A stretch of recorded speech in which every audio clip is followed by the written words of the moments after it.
Selamat pagi Sobat STTII. Salam. Kita bersyukur bisa berjumpa lewat ragi ini. Saudara-saudara, baru-baru ini saya diminta untuk menyampaikan satu renungan dengan judul Fanatik No, Simpatik Yes. Dan saya merasa ini judul yang menarik. Nah, kali ini saya ingin mengantar kita menjalani hari ini dengan judul itu juga. Fanatik No, Simpatik Yes. Teksnya kita ambil dari Roma pasal 10, ayat 1 sampai dengan ayat 3. Demikian. Saudara-saudara, keinginan hatiku dan doaku kepada Tuhan ialah supaya mereka diselamatkan. Sebab aku dapat memberi kesaksian tentang mereka bahwa mereka sungguh-sungguh giat untuk Allah. Tetapi tanpa pengertian yang benar. Sebab oleh karena mereka tidak mengenal kebenaran Allah dan oleh karena mereka berusaha untuk mendirikan kebenaran mereka sendiri, maka mereka tidak takluk kepada kebenaran Allah. Nah, saudara-saudara, Israel begitu fanatik dengan kebenarannya sendiri. Begitu fanatik dengan Taurat. Begitu fanatik dengan agamanya. Paulus dapat memberi kesaksian di sini bahwa mereka sungguh-sungguh giat untuk Allah. Tetapi tanpa pengertian yang benar. Mereka betul-betul giat. Mereka berpuasa. Mereka bersembayang. Mereka berusaha untuk berbuat baik. Namun, dalam pengertiannya sendiri. Tanpa pengertian yang benar. Mereka begitu fanatik dengan kebenarannya sendiri, dengan hukum Musa, dengan hukum Taurat itu. Nah, Paulus tidak menyalahkan bahwa mereka itu mengejar Taurat, mereka begitu fanatik itu. Namun, yang salah adalah sikap mereka, yaitu mereka mengejar untuk membenarkan diri sendiri. Ahli Taurat dan juga kaum Farisi membaca Taurat, berusaha melakukannya. Mereka tidak rendah hati. Mereka sombong dan berpikir telah berhasil melakukannya. Dan mereka berpikir dengan perbuatan perjuangan, dengan giatnya, getolnya melakukan undang-undang Taurat itu mereka dapat dibenarkan. Nah, dengan kata lain mereka mau mengatakan bahwa pengampunan dosa bisa dibayar dengan perbuatan baik. Dengan kata lain mereka mau mengatakan bahwa pembenaran di hadapan Tuhan bisa diperoleh melalui amalnya, melalui ketaatannya kepada Taurat, kepada hukum-hukum itu. Nah, saudara-saudara yang dikasihi Tuhan, mengatakan bahwa pengampunan dosa, pembenaran, atau hidup surga, hidup kekal itu bisa dibayar melalui perbuatan baik. Wow, ini ada beberapa persoalan. Ada beberapa masalah. Masalah pertama, paling tidak ini kita tidak tahu harga setiap dosa kita. Apakah harga dosa marah-marah pada hari Senin, Selasa, Rabu, Kamis itu sama dengan harga dosa ketika marah pada hari Minggu? Apakah menggerutu di pagi hari itu sama harganya dengan saudara marah, menggerutu, kesal ketika saudara diserempet orang di jalan? Jadi kita tidak tahu harga dari setiap dosa. Itu persoalannya. Saat saudara gregetan waktu tanggal tua, dan saat gregetan marah saat tanggal muda, saat dompetnya penuh, apakah sama? Kita tidak tahu harga dari setiap dosa itu. Lalu masalah yang kedua adalah kita sering tidak sadar saat terjadinya dosa. Saudara, saya background-nya tidak mengenal kebenaran Tuhan ini. Saya punya pengalaman ketika umur 10 tahun dibelikan sepeda oleh orang tua saya yang baru, sepeda pancal. Saya pakai kira-kira 1 minggu, dipinjam oleh orang yang namanya Mus. 1 hari tidak dikembalikan, seminggu tidak dikembalikan, sebulan tidak dikembalikan, dan akhirnya dia bawa lari sepeda itu. Dan saudara tahu, saya sakit hati, marah selama 7 tahun. Setelah 7 tahun itu saya baru tahu bahwa membenci, marah itu dosa. Itu tidak benar.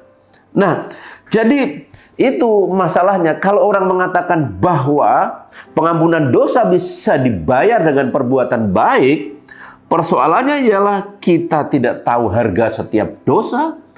Persoalannya adalah karena kita juga sering tidak sadar tentang dosa kita, tentang kesalahan kita. Karena saya tidak tahu bahwa itu dosa, apakah itu akan dibebankan kepada saya? Apakah saya nanti harus membayar itu? Itu persoalan yang bisa muncul. Nah, persoalan berikutnya adalah, saudara-saudara, jika dosa bisa dibayar dengan perbuatan baik, kita juga tidak tahu apa yang kita lakukan sekarang ini, nanti apakah itu tidak dosa. Misalnya saja, saudara ada yang punya hobi memancing. Jangan-jangan suatu hari nanti saudara tahu bahwa memancing itu berdosa.